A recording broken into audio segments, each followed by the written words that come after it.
네, 함께 일어나셔서 우리에게 주신 하나님의 말씀 함께 봉독하겠습니다.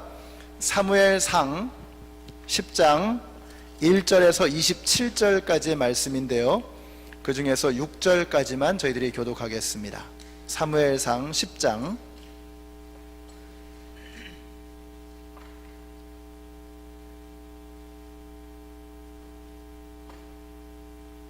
1절에서 6절 교독하시겠습니다. 사무엘이 기름병을 가져다가 사울의 머리에 붓고 그에게 입을 맞춘 다음에 이렇게 말하였다. 주님께서 그대에게 기름을 부으시어 주님의 소유이신 이 백성을 다스릴 영도자로 세우셨습니다.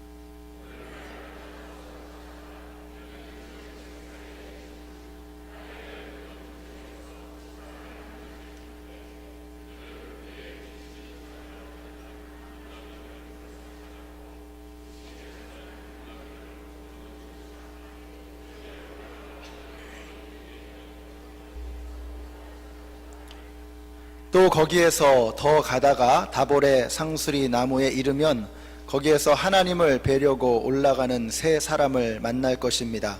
한 사람은 염소 새끼 3마리를 데리고 가고, 한 사람은 빵 3덩이를 가지고 가고, 또 한 사람은 포도주 가죽 부대를 하나 메고 갈 것입니다.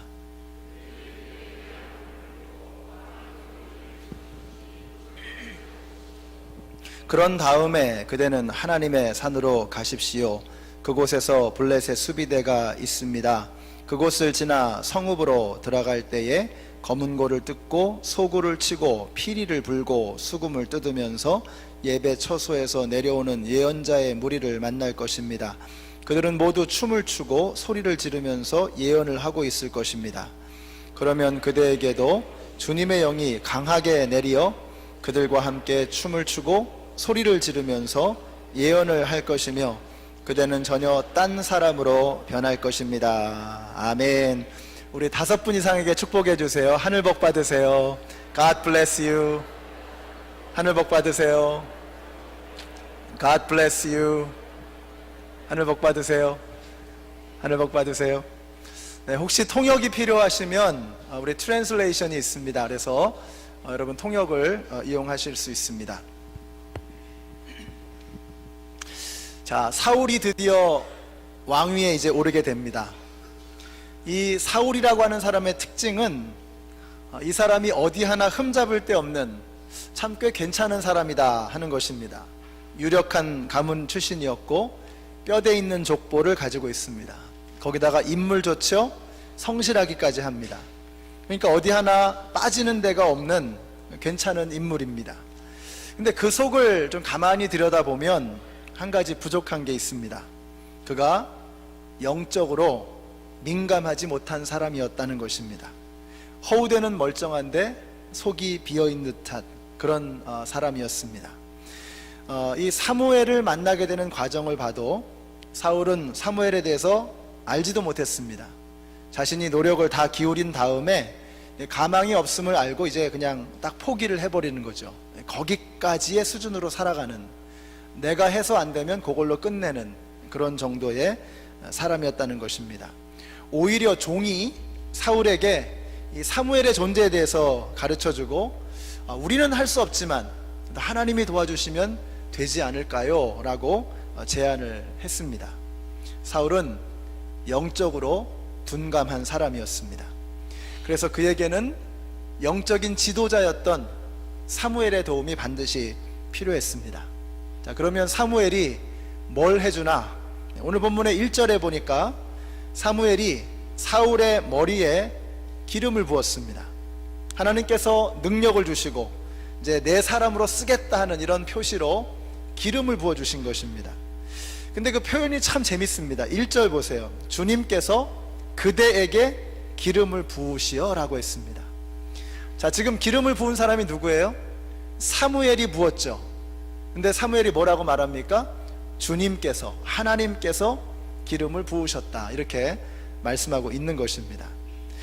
15년 전에 여러 목사님들이 제 머리에 손을 얹고 목사로 안수를 해주셨습니다. 그러나 저는 그날 하나님께서 제 머리에 손을 얹고 안수해 주셨다고 저는 믿습니다. 현재 우리 교회 당회원들 제가 머리에 손을 얹고 안수를 했고요. 또 여기 계신 우리 장로님들, 또 안수 집사님들, 누군가 어떤 목사님이 손을 얹고 안수를 하셨을 것입니다. 그러나 그것은 사람이 손을 얹은 것이 아니고 하나님께서 손을 얹어서 안수해 주신 것을 여러분 믿으셔야 합니다. 제가 오늘 이렇게 하나님의 말씀을 제가 전합니다. 저는 이 원고를 일주일 동안 준비를 하는데요, 하여튼 씨름을 하면서 진을 짜면서 이렇게 말씀을 준비합니다. 그리고는 설교 원고에다가 뭐 밑줄도 긋고 뭐 하이라이트 하고 뭐 스마일리 페이스도 이렇게 그리고 뭐 이러면서 여기 서기 직전까지 토시 하나, 단어 하나까지 수정을 하면서 손을 보고 다듬습니다. 그래서 이 안에 있는 내용은 제가 썼다라고 말할 수 있겠죠. 그러나 저는 이것이 하나님의 것임을 단 한순간도 잊지 않으려고 합니다. 그래서 제가 설교하기 전에 빼놓지 않고 하는 기도가 있습니다. 오직 하나님만이 말씀하시고 저희들은 듣게 하소서. 저도 들어야 하는 그 자리에 서 있어야 하는 것입니다. 설교하는 사람은 단순히 스피커에 지나지 않는 것입니다. 여기서 말하는 사람이 있고 그 말하는 메시지가 스피커를 통해서 나오는 거죠. 목사는, 설교자는 단순히 스피커에 지나지 않는 것입니다. 하나님이 말씀하시고 스피커를 통해서 그 말씀이 들려질 뿐인 것입니다. 사무엘이 기름을 부었는데, 그런데 하나님께서 부으셨다라고 이렇게 말씀을 하고 있는 것입니다. 그래서 저는 여기 계신 성도님들이 이 자리에서 어느 누가 말씀을 전하시더라도 그것이 사람의 말이 아니라 하나님의 음성으로 인정하고 들으실 수 있는 그런 성숙한 믿음이 여러분에게 생기게 되시기를 축복합니다. 제가 담임 목회를 시작한 한 9년 전쯤에 한 9년이 벌써 됐습니다. 제가 담임 목회를 시작한 지. 근데 그동안 우리 당회원들 그리고 재정부에서 저에게 지속적으로 하시는 말씀이 있었습니다. 목사님이 너무 헌금에 관한 설교를 안 하신다는 겁니다. 저는 이 하나님의 말씀에 관해서는 좀 고집이 있어서 누가 뭐라고 한다고 그냥 이렇게 바꾸지 않습니다. 그러나 저는 우리 장로님들의 말이 틀렸다고 생각하지 않습니다. 목회자는 우리 성도님들이 올바른 신앙생활을 할 수 있도록 성도들의 올바른 물질관, 올바른 세계관, 올바른 가치관과 우주관을 가지고 생활할 수 있도록 정확하게 가르쳐야 할 의무가 저에게 있습니다. 그렇게 하지 않으면 제가 직무유기를 하는 거죠. 그런데 제가 헌금에 관해서 설교를 잘 하지 않는 이유는, 첫째, 우리 교회에 예수님을 안 믿는 분들도 계시고 또 믿음 생활이 아직 시작한 지 얼마 안 되는 연약한 분들도 많이 계시기 때문에 혹여나 이런 것들이 좀 불필요한 갈등을 가져오지 않을까 하는 이런 생각에서 좀 더 본질적이고 좀 더 중요한 것에 집중하는 그런 말씀을 하면서 자연스럽게 헌금 이야기는 좀 많이 하지 않게 되었던 것 같습니다. 또 하나는 제가 이게 책별로 설교를 쭉 하잖아요. 지금 이제 우리가 사무엘상을 쭉 보고 있는데, 그러다 보니까 이 설교에 관한 내용이 나오면, 이 헌금에 관한 내용이 나오면 설교를 하지만, 뭐 헌금에 관한 이야기가 나오지 않으면 따로 이렇게 골라서 하지는 않습니다. 근데 몇 번은 제가 그 헌금에 대해서 했던 기억이 나요. 창세기를 할 때였던 것 같은데, 아브라함이 멜기세덱에게 11조를 바치는 사건을 다룰 때 11조에 관한 말씀을 드린 적이 있습니다. 11조는 교회가 재정적으로 튼튼해지기 위해서 필요한 인간의 수단이 아닙니다. 하나님께서 돈이 없으셔서 저와 여러분에게 돈을 구걸하시는 것이 아니잖아요.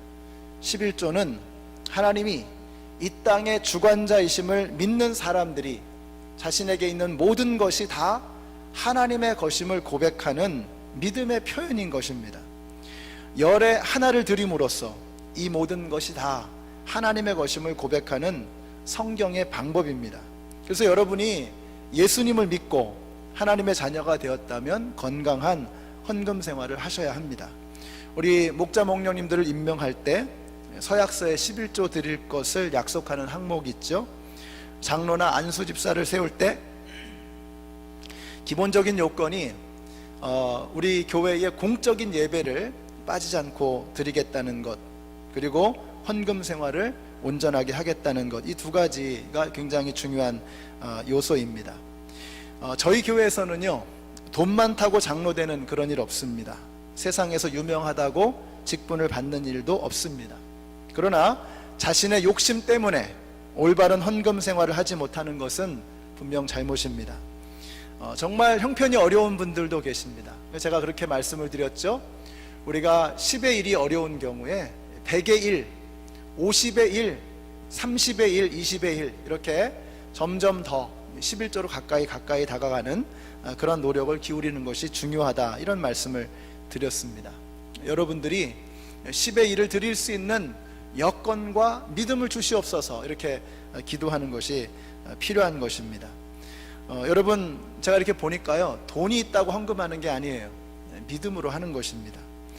우리 교회 주보를 보시면 예수님을 영접하지 않으신 분들은 헌금하지 않으셔도 됩니다 하는 그런 구절이 있습니다. 그냥 편안하게 오셔서 예배 드리시면 됩니다. 근데 예수님을 영접하고 이제 하나님의 자녀가 되고 주님의 몸된 이 교회의 지체가 된 사람은 마땅히 이 안에서 내가 감당해야 될 몫을 감당하는 것이 옳습니다. 그래서 이제 여러분, 내년도 제가 이렇게 연초가 되면은 이런 생각을 좀 하고 있어요. 이 헌금에 관해서, 그리고 물질관에 관해서 좀 말씀을 좀 우리 성도님들과 나눠야 되겠다 하는 이런 생각을 하고 있습니다. 왜 돈에 관한 이야기를 하느냐? 돈이 필요하기 때문에 그렇습니다. 제가 뭐 그렇다고 틈만 나면 돈 이야기 하겠다, 그런 거 아닙니다.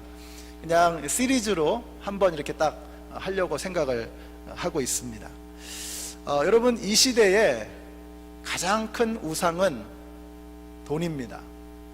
하나님의 가장 가까운 경쟁자는 돈입니다. 사람들이 돈을 하나님처럼 모시고 살아갑니다. 내가 돈을 하나님처럼 모시고 살아가는 나의 우상 숭배를 떨쳐내고 이겨내고 거기서 자유할 수 있는 방법은 하나밖에 없어요.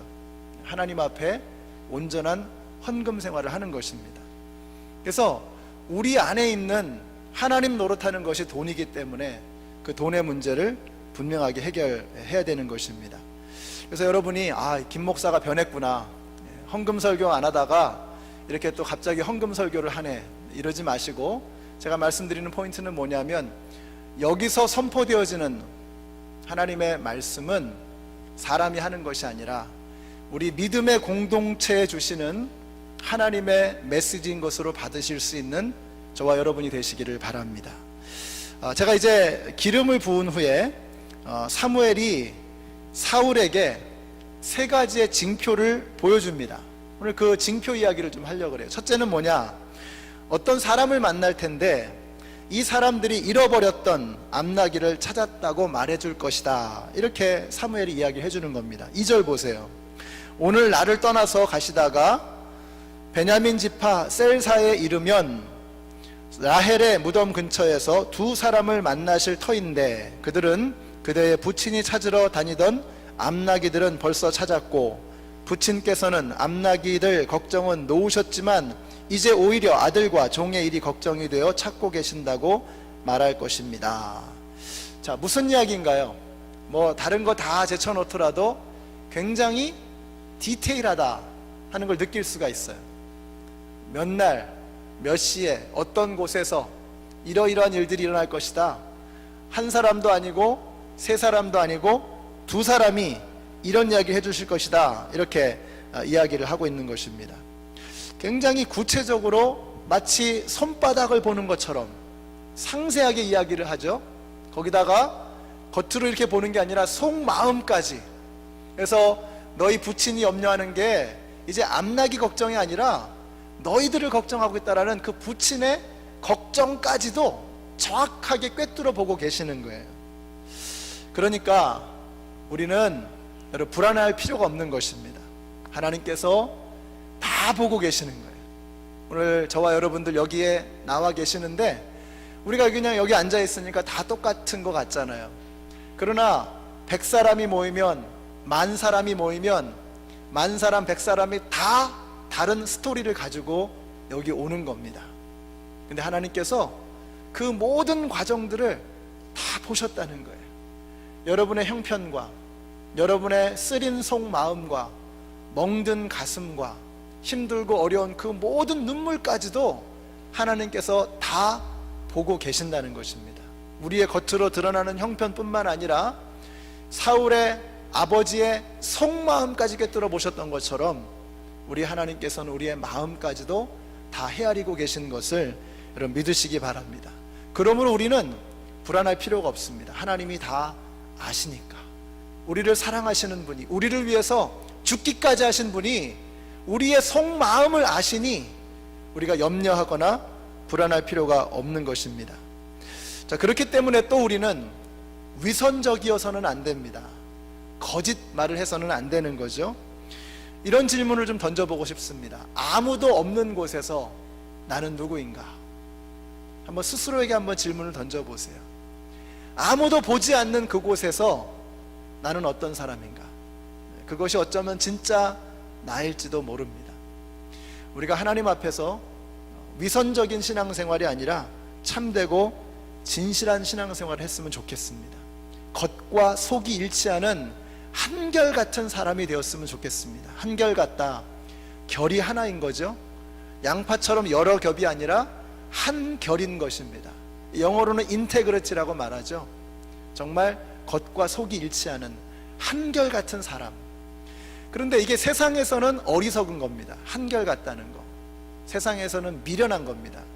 근데 하나님 앞에서는 그게 참으로 올바른 것입니다.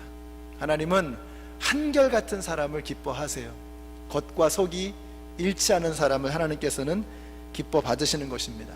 저는 우리 성도님들이 이러나 저러나 언제나 한결같은 모습으로 하나님 앞에 나오시는 저와 여러분이 되시기를 바랍니다. 그래서 우리 한번 옆에 계신 분들한테 이렇게 말씀해 주세요. 우리 한결같은 사람이 됩시다. 말씀해 주세요. 한결같은 사람이 됩시다. 한결같은 사람이 되십시다. 여기서 한 가지 좀 짚고 넘어가고 싶은 게 있습니다. 여기 지금 이제 암나귀 이야기가 나오거든요. 지난 시간에도 그랬고 오늘도 그렇고 온통 그 이야기의 모티브가 암나귀 이야기, 암나귀 이야기. 이 암나귀 이야기의 모티브가 지난 시간부터 오늘까지 계속 흐르는 거예요. 왜 그렇게 암나귀 이야기가 많이 나오나? 그러면서 사무엘을 통해서 이제는 암나귀 걱정은 하지 마 라고 말씀을 해주고 있습니다. 자, 이유가 뭘까요? 지금 사울의 마음속은 온통 암나귀에 대한 걱정으로 가득 차 있는 거예요. obsession. 암나귀 생각으로 머릿속에 꽉 차 있는 거예요. 그래서 계속해서 암나귀 이야기가 계속 나오고 있습니다. 근데 가만히 보면은요, 우리가 지금 그러지 않습니까? 지금 여러분의 마음을 사로잡고 있는 암나귀는 무엇입니까? 여러분 지금 뭘 걱정하고 계세요? 뭘 염려하고 계세요? 지금 내 마음속을 채우고 있는 그 생각은 과연 무엇입니까?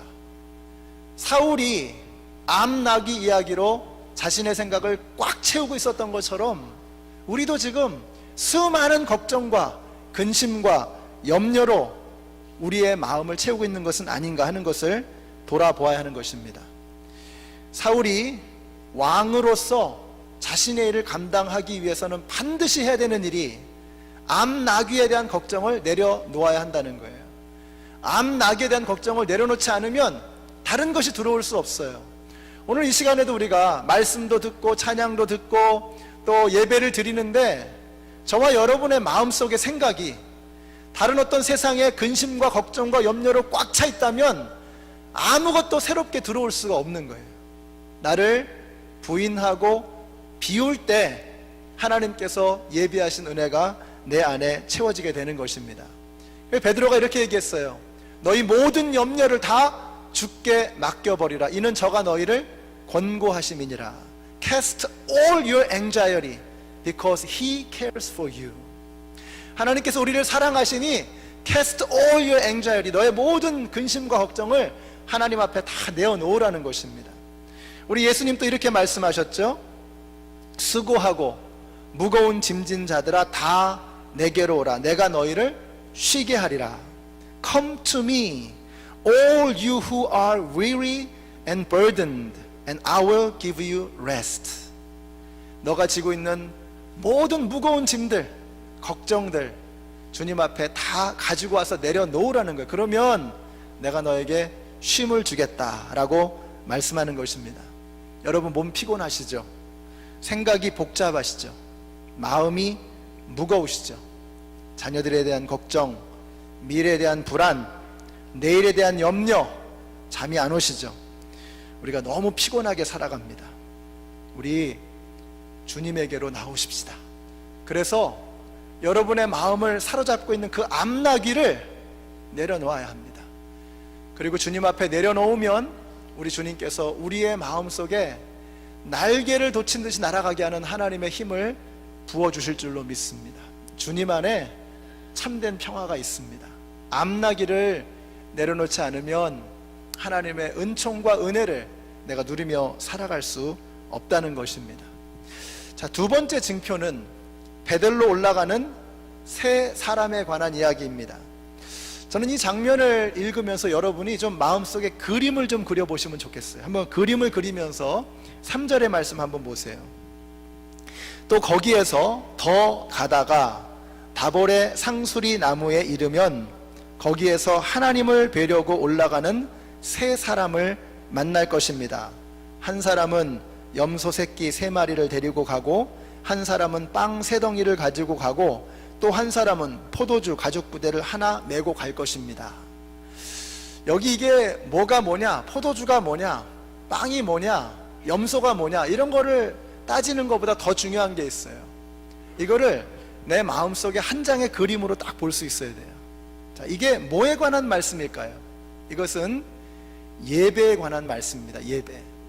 우리말 성경에는 나와 있지 않지만 히브리어 원어를 보면 숨겨져 있는 한 단어가 있어요. 벳엘이라고 하는 단어, 베델이라는 단어. 베델로 하나님을 배우기 위해서 간다. 베델이라고 하는 말이 빠져 있어요. 왜 빠졌는지 잘 모르겠는데 이 베델이라고 하는 단어가 원래 있습니다. 여러분, 베델이 어떤 곳입니까? 벳엘이라고 하면 하나님의 집이라는 뜻입니다. 베델은 사울하고 너무도 비슷한 사람, 야곱이죠. 세상적이고 세속적인 야망으로 가득 차 있었던 사람. 그의 인생에 하나님은 그다지 중요하지 않았습니다. 근데 그 야곱이 하란 땅으로 도망을 치면서 광야에서 하룻밤을 묵게 되는데 그날 저녁에 꿈속에서 하나님을 만난 거예요. 그 하나님의 임재를 경험하고 나서 꿈에서 깨자마자 일어나서 베고 자던 돌베개를 세워놓고 거기다 기름을 붓습니다. 그러면서 고백을 하는 거예요. 여기는 바로 하나님의 집 베델이다, 이렇게 고백을 했던 것입니다. 원래 그곳의 이름은 루스였습니다. 아무것도 없는 황량한 들판이라는 뜻입니다. 그 아무것도 없는 황량한 들판을 벳엘, 하나님의 집으로 명명하고 그곳에서 그는 예배를 드렸던 것입니다. 오늘 이 장면을 통해서 염소, 빵, 포도주 전부 다 제사를 드리기 위해서 필요한 성물입니다. 제물입니다. 이 그림은 예배에 관한 그림을 사울에게 각인시켜주는 것입니다. 사울의 머릿속에 예배에 관한 그림을 그려주는 거예요. 이유가 무엇일까요? 사울이 예배와 상관없는 인생을 살아가는 사람이었기 때문입니다. 그가 이제부터 왕으로 섬기기 위해서 반드시 필요한 것이 있는데 하나님을 예배하는 것이다 라고 말씀하고 있는 것입니다. 진정한 왕이 되기 위해서는 참된 왕이신 하나님 앞에 먼저 머리를 숙이는 사람이 되어야 한다는 것입니다. 여러분, 리더가 되기 위해서는요, 팔로워가 되어야 합니다.